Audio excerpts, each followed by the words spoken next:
Breaking news, Faisalabad, a murder attempt has been reported on the daughter of Azhar Prince, president of the IUDHR City Youth Wing. According to sources, unidentified attackers allegedly tried to strangle the girl in an attempt to kill her, which has caused serious concern among local residents and human rights circles. Officials of the International Universal Declaration of Human Rights (IUDHR) and social activists have strongly condemned the incident.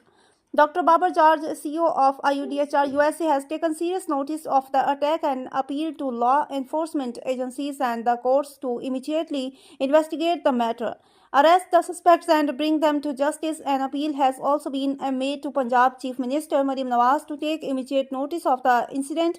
It has been emphasized that her vision clearly states that violence against women and young girls will not be tolerated under any circumstances. The entire IUDHR Faisalabad team has strongly condemned this unfortunate incident and urged the government and law enforcement authorities to take immediate and strict action against those responsible and ensure justice for the affected family.